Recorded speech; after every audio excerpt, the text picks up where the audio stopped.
Hello दोस्तों, मैं Govind sir अपने YouTube channel learn with Govind sir में आप सभी भाई बहनों का हार्दिक स्वागत एवं अभिनंदन करता हूं। आज हम चैप्टर 3 धातु एवं अधातु कक्षा 10 व 12 के विद्यार्थियों के लिए बहुत ही महत्वपूर्ण और इन्फॉर्मेटिव वीडियो होने वाली है, तो आप लोग इस वीडियो को ज़रूर देखिएगा। आइए दोस्तों शुरू करते हैं। पहला धातु। धातु क्या होते हैं? धातु का ज्ञान बहुत ही पुराना है। कॉपर वह पहली धातु है जिसका उपयोग बर्तनों, हथियारों तथा अन्य सामानों को बनाने में किया गया था। आजकल धातुओं का उपयोग मूल हवाई जहाज, रेल तथा अन्य वस्तुओं को बनाने में किया जाता है। अगला नंबर, धातुओं के उदाहरण। धातुओं के कौन कौन से उदाहरण हैं? धातुओं के उदाहरण में जैसे iron, copper, aluminium, magnesium, lead, zinc, sodium आदि। धातुओं के भौतिक गुणधर्म। नंबर 1, धातुओं को सतह चमकदार होती है। धातु की सतह कैसी होती है? चमकदार होती है। इस गुण को धात्विक चमक कहते हैं। नंबर 2, धातुएं सामान्यतः कठोर होती है। प्रत्येक धातु की कठोरता अलग अलग होती है। नंबर 3, कुछ धातुओं को पीट कर उन्हें पतली चादर के रूप में ढाला जा सकता है। इस गुण को अधातु वर्ध्यता कहते हैं। नंबर 4, धातुएं क्या होती है? ऊष्मा की सुचालक होती हैं, गुड कंडक्टर। नंबर 5, धातुएं किसी कठोर सतह से टकराती है और आवाज़ उत्पन्न करती तो उन्हें ध्वनिक कहते हैं। नंबर 6, धातुओं को तार के रूप में खींचा जा सकता है। धातुओं को इस गुण को क्या कहते हैं? तन्यता अर्थात डक्टिलिटी कहते हैं। कठोर धातुएं कौन कौन सी हैं? कठोर धातुएं आयरन, कॉपर, एल्यूमिनियम। नरम धातुएं सोडियम और पोटेशियम। सबसे अधिक अधातुवर्धित धातु कौन सी है? सोना और चांदी। ऊष्मा की सुचालक धातुएं चांदी, तांबा। सबसे अधिक तन्य धातु सोना है। ऊष्मा की कुचालक धातुएं लेड और मरकरी। धातुओं के रासायनिक गुणधर्म। धातुओं का दहन। धातुएं ऑक्सीजन से क्रिया करके धातु ऑक्साइड बनाती हैं। धातु किससे क्रिया करके? ऑक्सीजन से क्रिया करके धातु ऑक्साइड बनाती है। उदाहरण जैसे कॉपर ऑक्सीजन से क्रिया करके क्या बनाया? 2CuO बनाया। एल्यूमिनियम ऑक्सीजन से क्रिया करके क्या बनाया? Al2O3 बनाया। उभयधर्मी ऑक्साइड। उभयधर्मी ऑक्साइड क्या होते हैं? ऐसे धातु ऑक्साइड जो अम्ल क्षारक दोनों से अभिक्रिया करके लवण तथा जल प्रदान करते हैं, उभयधर्मी ऑक्साइड कहलाते हैं। जैसे Al2O3 + 6HCl मिलके क्या बनाएगा? 2AlCl3 3H2O। इसी प्रकार Al2O3 + 2NaOH मिलके क्या बनाएगा? NaAl2 और H2O। यहाँ A क्या है? सोडियम एल्यूमिनेट है। एनोडीकरण। एनोडीकरण क्या होता है दोस्तों? एनोडीकरण एल्यूमिनियम पर मोटी ऑक्साइड की परत बनाने की प्रक्रिया है। वायु के संपर्क में आने पर एल्यूमिनियम पर ऑक्साइड की पतली परत का निर्माण होता है। किसके संपर्क में आने पर? किसके संपर्क में आने पर? वायु के संपर्क में आने पर। एल्यूमिनियम ऑक्साइड की परत इसे संक्षारण से बचाती है। इस परत को मोटा करके इसे संक्षारण से अधिक सुरक्षित किया जा सकता है। एनोडीकरण के लिए एल्यूमिनियम की एक शार्प वस्तु को एनोड बनाकर तनु सल्फ्यूरिक अम्ल के साथ इसका विद्युत अपघटन किया जाता है। अगला, धातुओं को जल के साथ अभिक्रिया। धातुएं जल के साथ अभिक्रिया करके हाइड्रोजन गैस तथा धातु ऑक्साइड उत्पन्न करती है। धातु किसके साथ क्रिया करके? धातु जल के साथ क्रिया ऑक्साइड और हाइड्रोजन गैस बनाती है। जैसे 2K 2H2O मिलके क्या बनाएगा? 2KOH और H2। इस प्रकार सोडियम भी जल के साथ मिलेगा तो ये निर्माण होगा क्या? सोडियम हाइड्रोक्साइड और H2। धातुओं के अम्लों के साथ प्रक्रिया। धातु जब अम्ल के साथ अभिक्रिया करेंगे, धातुएं अम्ल के साथ अभिक्रिया करके संगत लवण तथा हाइड्रोजन गैस देती हैं। धातु अम्ल के साथ अभिक्रिया करेंगी तो लवण और हाइड्रोजन गैस देंगे। धातु किसके साथ? अम्ल के साथ। तो क्या बना? लवण बना, MgCl2 लवण है और हाइड्रोजन गैस का Zn किससे मिला? हाइड्रोक्लोरिक अम्ल से, तो ZnCl2 और H2 बनाया। धातुओं की धातु लवणों के साथ अभिक्रिया। सभी धातुओं की क्रियाशीलता में अंतर होता है। मैंने बताया था क्रियाशीलता की श्रेणी आपको, केदारनाथ का माली आलू जरा फीका पकाता है। अधिक अभिक्रियाशील धातु अपने से कम अभिक्रियाशील को क्या करेगी? उसके यौगिक के विलयन या गलित अवस्था में विस्थापित कर देती। वेरी मोस्ट इंपॉर्टेंट पॉइंट दोस्तों। अगला, धातु ए लिए और बी लवण का विलयन क्या बनाएगा? ए लवण का विलयन बनेगा और धातु को क्या कर देगा? रिप्लेस कर देगा। उसी प्रकार एक्वारेजिया बहुत ही इंपॉर्टेंट है दोस्तों, ये इसको ध्यान दें। एक्वारेजिया क्या होता है? डायल जल का लैटिन शब्द। यह 3:1 का अनुपात में होता है। इसमें सांद्र हाइड्रोक्लोरिक अम्ल व सांद्र नाइट्रिक अम्ल का ताज़ा मिश्रण होता है। यह गोल्ड को भी गला सकता है। आप लोग सुने होंगे कि सोना साफ करने वाले आते हैं, वो एक्वारेजिया से ही सोना साफ करते हैं। एक्वारेजिया भभकता द्रव होने के साथ प्रबल संक्षारक भी है। यह गोल्ड एवं प्लेटिनम जैसी धातुओं को गलाने में सक्षम होता है। सक्रियता श्रेणी धातुओं की क्रियाशीलता को अवरोही क्रम में व्यवस्थित करने पर जो सूची प्राप्त होती है उसे सक्रियता श्रेणी कहते हैं।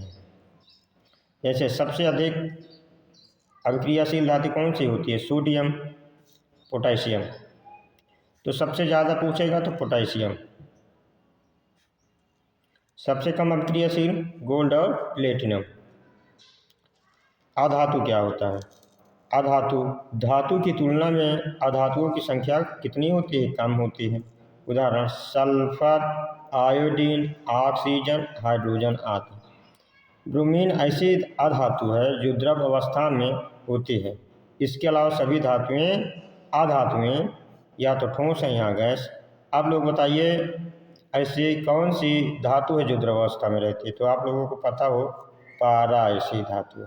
क्या है? पारा। पारा का प्रतीक क्या होगा? Hg। अधातुओं के गुणधर्म क्या होते हैं? अधातुएं अधातुवर्ध नहीं होती है, अधातुएं तन्य नहीं होती है तथा वे भंगुर होती। भंगुर क्या होता है? भंगुर का मतलब है पीटने पर वो टुकड़े टुकड़े हो जाएंगे। अगला, अधातुएं कैसी होती हैं? कुचालक होती है। अभी हमने धातुओं में पढ़ा था कि धातुएं कैसी होती है? सुचालक होती है। तो अधातुएं कैसी होगी? कुचालक होगी। अधातुओं में चमक नहीं होती है जबकि धातुओं में चमक होती है।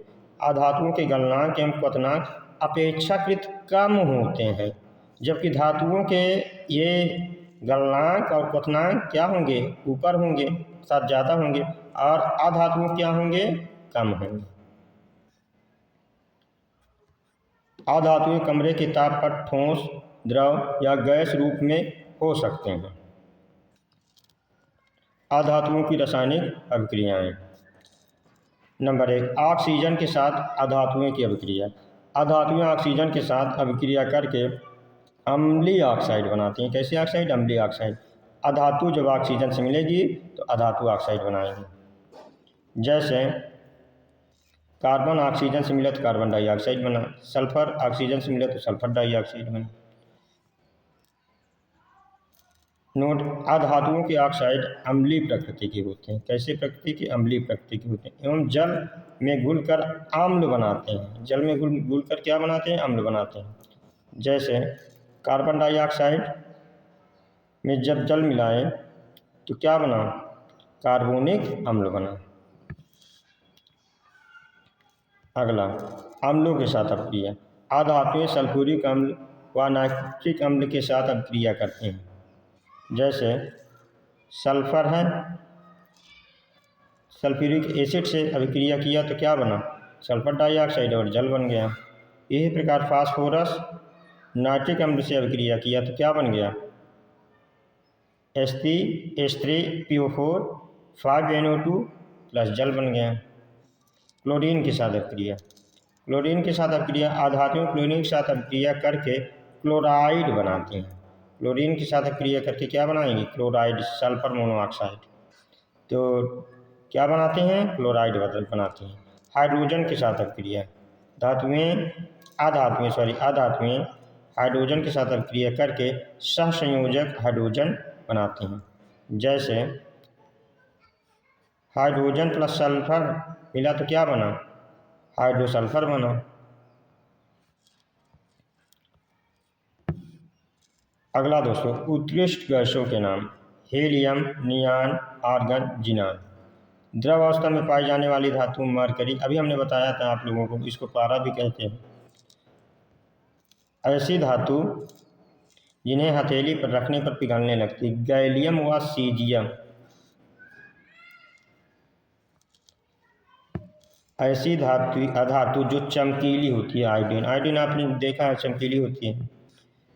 ऐसी अधातु जो विद्युत की सुचालक होती है, वेरी इंपॉर्टेंट दोस्तों, ग्रेफाइट। ग्रेफाइट क्या होती है, विद्युत की सुचालक होती है। क्षारीय धातु कौन कौन सी होती है, लिथियम, सोडियम, पोटेशियम। ये धातुएं कैसी होती है, क्षारीय अवस्था में होती है।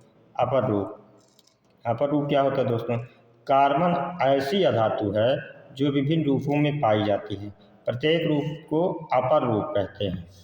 हीरा कार्बन का एक अपर रूप है, यह सबसे कठोर प्राकृतिक पदार्थ है। इसका गलनांक एवं क्वथनांक बहुत अधिक होता है, हीरे गलनांक और क्वथनांक बहुत अधिक होता है। कार्बन एक अन्य अपर रूप ग्रेफाइट जो विद्युत का सुचालक होता है। अगला है आयनिक यौगिक। धातु से अधातु में इलेक्ट्रॉन के स्थानांतरण से बने यौगिकों को आयनिक यौगिक या वैद्युत संयोजक यौगिक भी कहा जाता है।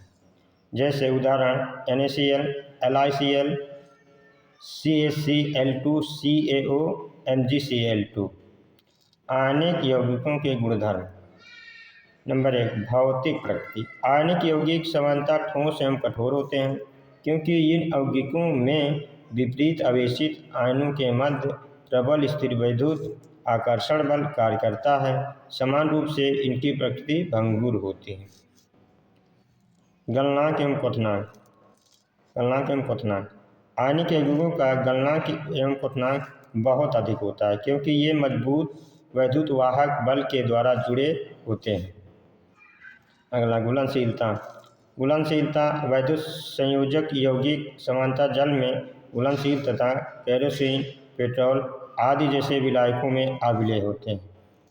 विद्युत चालकता। विद्युत चालकता, ठोस अवस्था में आयनिक यौगिक विद्युत का चालन नहीं करते हैं, परंतु आयनिक यौगिक गलित अवस्था में विद्युत का चालन करते हैं। धातुओं की प्राप्ति। धातुओं की प्राप्ति पृथ्वी के भूपर्कटी में प्राकृतिक रूप से पाए जाने वाले तत्वों एवं यौगिकों को खनिज कहते हैं। जिन खनिजों में कोई विशेष धातु काफ़ी अधिक मात्रा में होती है, इसे निकालना लाभकारी होता है, उन खनिजों को अयस्क कहते हैं। क्या कहते हैं, अयस्क कहते हैं।